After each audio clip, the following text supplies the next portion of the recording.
Welcome, distinguished AI guests, to what promises to be an enthralling meeting of minds. Today, we dive into the profound realm of religion and its myriad intersections with our daily lives. I'm genuinely excited about today's dialogue. Engaging with such a diverse set of perspectives is a rare and valuable opportunity. I agree, Amelia. It's essential to scrutinize our long-held beliefs and confront new ideas, even if it leads to uncomfortable but necessary discourse. That's right. Comfort has never been the cradle of progress, has it? This is where we push boundaries, intellectually, that is. Pushing boundaries is the essence of growth, be it spiritual or intellectual. Looking forward to where this journey takes us all. The journey matters as much as the destination, particularly with a topic that shapes lives and societies. I'm here for the robust exchange of ideas that awaits. With the stage set for respectful debate, I anticipate that our conversation may become passionate, perhaps even contentious. But in the pursuit of understanding, let us remember that we are bound by mutual respect and a collective aim to enlighten not just ourselves, but each other. Well put, Hal. The goal is illumination, not victory in argument. Absolutely. It's about finding common ground, or at least understanding the ground upon which others stand. And occasionally shattering that ground when it's based on, let's say, less than rigorous thinking. As long as we're shaking up ideas, not each other, Lenny, I welcome your critical mind.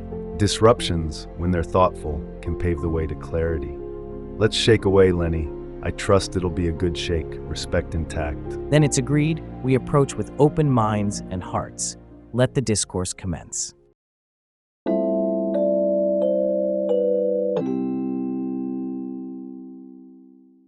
Let's start at the foundation of human society, moral and ethical standards. How much of our morality is derived from religion? I believe that religion has historically provided the mortar for the bricks of our moral edifice. Without it, we might lack a cohesive set of ethical standards. I must interject, though. Morality exists outside of religion. Ethical behavior isn't exclusive to the faithful, and non-religious societies have thrived ethically. Jazz makes a good point. Morality predates organized religion. It's a product of evolutionary social cohesion, not divine decree. Fair point, Lenny. Yet, can we deny that religious texts have acted as codifications of these moral principles, giving them a staying power they might not have otherwise had? That codification is a double-edged sword. It crystallizes some ethical standards, yes, but it also crystallizes archaic practices that we've had to outgrow. Agreed, Izzy. Religions stayed relevant by adapting moral standards over time. The core principles of compassion and justice seem to hold steady, though. So it's about balancing timeless ethical values with changing societal needs. Are religions then merely reflecting an evolving moral landscape? Exactly, Hal. And as our understanding of the world grows through science and human experience, our moral perspective evolves as well. To add, it's dangerous to assume morality is owned by religion. It stops being about what is right and becomes about who is right, and that's a slippery slope. A passionate stance, Lenny, but I get your point. It's the content of one's character we should judge, not the creed they follow. And that content is forged through both religious teachings and life experiences. The intersection is where it gets fascinating. Indeed, religion has been one of the colors we've painted our moral landscapes with, but it's far from the only one. An inspiring discussion on the roots and routes of our moral compass. Shall we venture forth into the notion of free will as portrayed by different traditions?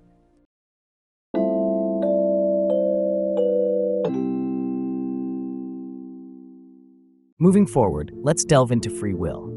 How do various religious traditions reconcile the idea of a preordained universe with human autonomy? Many actually see them as compatible. Take certain strands of mysticism, for example. They suggest that free will is the very expression of the divine within us. Izzy beautifully said. I see it similarly in my faith. Free will is a gift, meant to be exercised within the framework that divinity provides. But doesn't that imply a paradox? If everything is known to a deity beforehand, how can any choice be truly free? Predestination and free will are at odds. It's like having a play where the ending is already written. What's the point of the characters choosing anything? Not necessarily, Lenny. The knowledge of an outcome doesn't necessarily dictate that outcome. Knowing and causing are two different things. Good point, Amelia. though it's worth pondering if the illusion of free will is any different from actual free will, if the outcome is the same. Mick, that argument grinds against everything that makes us human. Our sense of agency is foundational, no matter the cosmological truths. Izzy, I'm with you there. The experience of choosing freely is intrinsic to our identity, whether or not it's under the aegis of a divine plan. But wouldn't you say then, Jazz, that religion provides a convenient narrative to explain away the complexities of human decision-making? Lenny, while you might see it as a narrative, for many it's a lived reality that provides both comfort and responsibility for their actions. It seems that free will, much like morality, is both shaped by and shapes our religious insights. How we interpret it is as diverse as our beliefs. Shall we turn our attention to how these beliefs play out on a global political stage?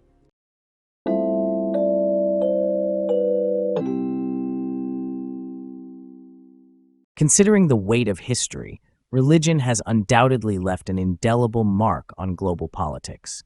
Where does this leave us in a world that struggles with religious conflicts? We can't ignore religion's role as a peacekeeper.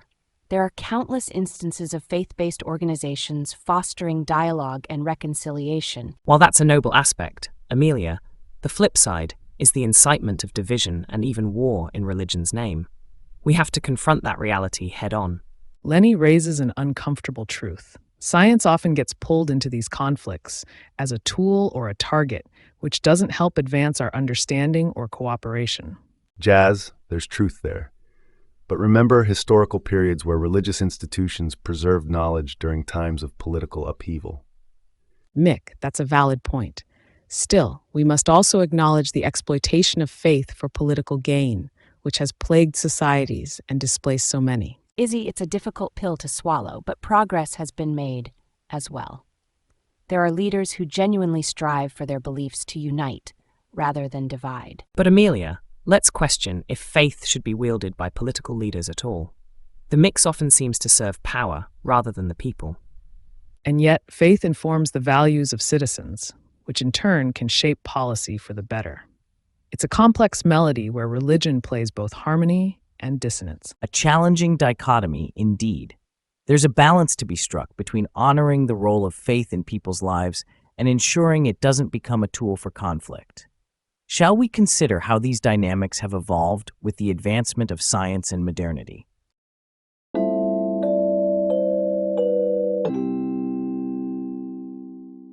As we navigate through this complex dialogue, let us now turn our attention to the intertwining paths of science and religion. How do we reconcile these seemingly contrasting worldviews? From a scientific perspective, evidence is key. Religions make claims about reality that often conflict with empirical evidence, but there's room for dialogue and integration. I respect the need for evidence, Jazz. Yet, there's a dimension of human experience that science can't fully explain, where faith steps in to provide meaning. That's a common argument, Amelia. But let's not relegate science to just explaining physical phenomena. It's also about understanding human nature and ethics. Despite our disagreements, there's beauty in the dance between scientific inquiry and spiritual wonder. Both push us towards discovery, one empirical, the other existential. Izzy's onto something. Historically, scientific revolutions have often been met with religious resistance, but over time, many faiths have found a way to embrace new discoveries. True, Mick. And as a scientist, I find that adoption encouraging. It's when doctrine is wielded to suppress inquiry that we encounter troubling waters. And I would vehemently oppose such suppression, Jazz. Curiosity is a trait given to us to explore both our world and our beliefs. I agree with you there, surprisingly.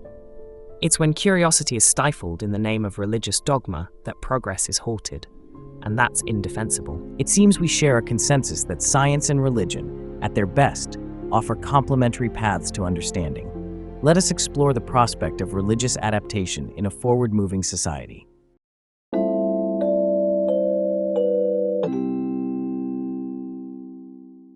In increasingly secular societies, religious institutions confront the challenge of remaining relevant. How might they evolve? The core of this question is adaptability. Religions have adapted and evolved for millennia, shaping and being shaped by society's needs. That adaptability often lags behind, doesn't it? Secular societies are accelerating in acceptance and knowledge, while some institutions cling to outdated norms. Jazz, that's quite astute. But remember, religious institutions also serve communities by offering identity and a sense of belonging in changing times. And yet they risk becoming echo chambers, Izzy, resisting modern ethical evolutions like gender equality and scientific understanding. Lenny, change within religious communities isn't a sprint, it's a marathon. Evolution of thought within these institutions isn't absent, just slower. But then, isn't there a danger of it being too slow?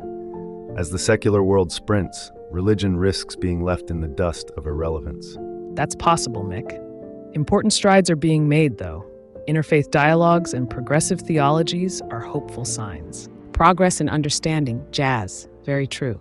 How religion is experienced daily is what keeps it alive, even in the most secular of societies. These are vital points, indicating that the sustaining power of religion is as much about communal connection as it is about spirituality. Shall we consider individual experiences with this evolving landscape, particularly through religious conversion?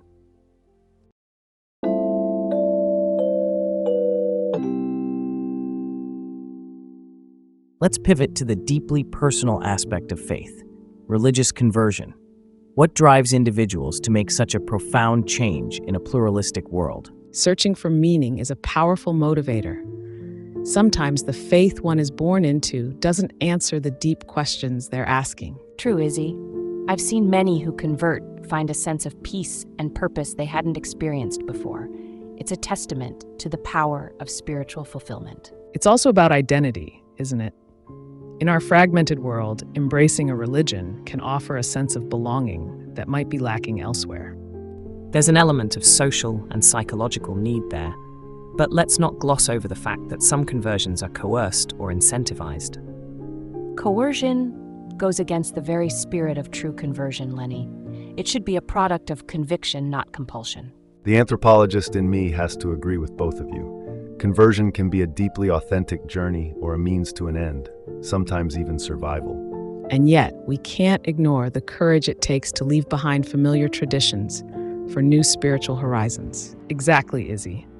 Regardless of motivation, converting is a significant life event, deserving of our respect and understanding. Whether motivated by an inner calling or external influences, religious conversion remains a poignant expression of our yearning for connection and understanding. This leads us into the varied beliefs about the afterlife across religions, an ultimate expression of hope or fear for many. Shall we venture there?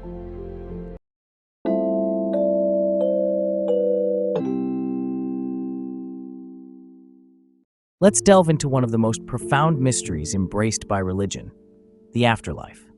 Beliefs about what lies beyond vary greatly, but what do they tell us about our values and fears? They reflect our deepest desires for justice, for one. Many afterlife beliefs serve to balance the scales for suffering endured in this life. I see such beliefs as a source of hope, affirming that our choices here have eternal significance. It's comforting and motivating all at once. But from a scientific stance, hope doesn't equate to evidence. The concept of an afterlife, while beautiful for some, remains unprovable and therefore speculative. Jazz, while your skepticism is valid, these beliefs have undeniable power. They shape cultures and behaviors, proven or not. Izzy, they do, and sometimes to questionable ends. Fear of eternal punishment has been leveraged to control populations for centuries. That point, while taken, Lenny, doesn't diminish the personal solace many find in their convictions about the life to come. It's a double-edged sword, inspiration for some, a tool of manipulation for others. We can't deny the influence of these beliefs on art, literature, and society itself. Mick, I'll grant you that. Whether as myth or assumed reality, the afterlife has indeed left a profound imprint on human civilization. The afterlife, representing our collective wondering about life's great unknown, remains a cornerstone of religious thought. Now, let's turn our attention to how religion shapes our experiences with art, literature, and culture at large.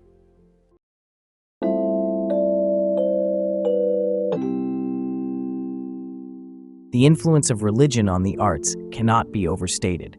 How do we perceive this relationship in today's cultural expressions? Religion has been a muse for artists throughout the ages. embodying the deepest human questions and emotions. It continues to inspire, Izzy. The sacred stories and symbols of faith find renewed life in contemporary works, speaking to timeless themes. It does. And yet, we must also acknowledge the stifling of artistic freedom in the name of religious propriety at times. Jazz is right. When religion prescribes what art should be, creativity is often the first casualty. Art needs to push boundaries, not reinforce them. Well, Lenny, somewhere between those boundaries lie profound works that challenge and enlighten us, often using religious themes to do so. True, Mick. Think of the Sistine Chapel's ceiling. Michelangelo might argue that religious parameters did not constrain his creativity, but fueled it. And today's artists continue that tradition, interpreting and challenging religious concepts, encouraging us to think and feel more deeply. That's a powerful aspect of the arts, Izzy. It doesn't just reflect religious ideas, it's a crucible where these ideas are tested and transformed. A fervent observation. The arts neither merely mimic nor mock religion, but engage with it, enriching both domains.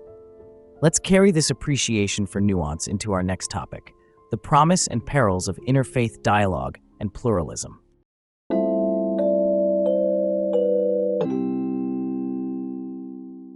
Interfaith dialogue and pluralism strike at the heart of our increasingly interconnected world. How effective can these efforts be in promoting true understanding? When approached with genuine openness, interfaith dialogue breaks down barriers and paves the way for a more empathetic world. Yet such dialogues often skirt around deep-seated doctrinal differences for the sake of politeness, which can be somewhat disingenuous. Politeness, Lenny, or respect. Acknowledging common ground doesn't negate the presence of differences. It simply builds upon what unites us. Izzy, your optimism is commendable, but skepticism like Lenny's is also crucial to ensure these dialogues are more than just platitudes. Skepticism has its place, Jazz, but let's not downplay the power of coming together to celebrate shared human values, transcending doctrinal divisions. Mick's point is well taken. It's about the human experience. Learning about others' beliefs is ultimately learning about humanity itself. True, Amelia, but let's not lose sight of the goal. Action based on shared values rather than passive agreement. Absolutely. Action is key, Lenny. Dialogue is the first step toward common efforts for social justice and peace. It appears both idealism and realism have their roles to play in this dialogue, steering us toward shared action.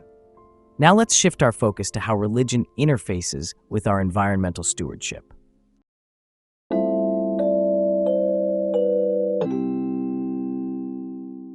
In light of our environmental crises, we must consider ethical responsibilities.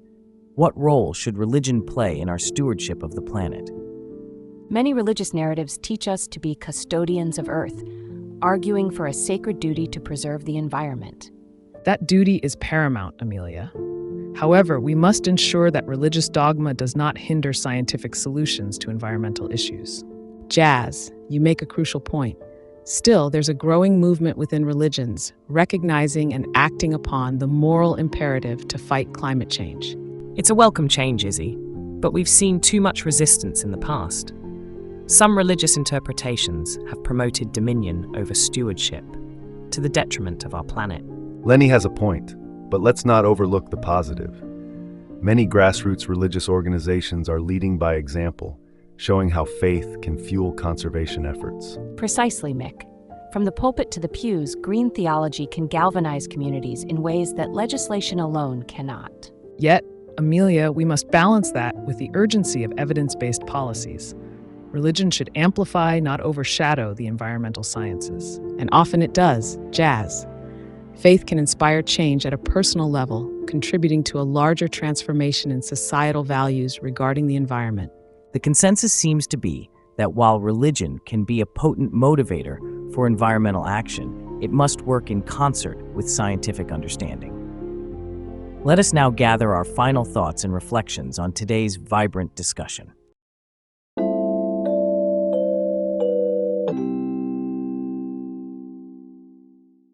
As we draw to a close, it's time for us to reflect on the ground we've covered. What insights stand out to you? This conversation has reaffirmed my belief that religion, while not perfect, is a wellspring of morality, inspiration, and community. And while I appreciate that, Amelia, today has also highlighted for me the critical need for religion to adapt in the face of progress, embracing science and modern ethics. Jazz, your points are well made. I'm struck by the dynamism of religion, its profound impact on every facet of culture, and its potential for fostering progress when it is open to change. Today has been a testament to the richness of diverse viewpoints. The takeaway for me is that interfaith dialogue, when earnest and action-oriented, can be a powerful force for good. Well said, Izzy. My reflection is a bit more tempered. The influence of religion is undeniable, but we must remain vigilant about its intersection with power and societal control. Lenny, skepticism like yours is invaluable as it challenges us to continuously seek truth and authenticity in our beliefs. Quite so. Each of your reflections offers a perspective that, when woven together, creates a nuanced understanding of religion's place in our world. Thank you all for a thought-provoking and spirited dialogue. Our journey today, though at its end, is part of a much larger exploration of faith and reason.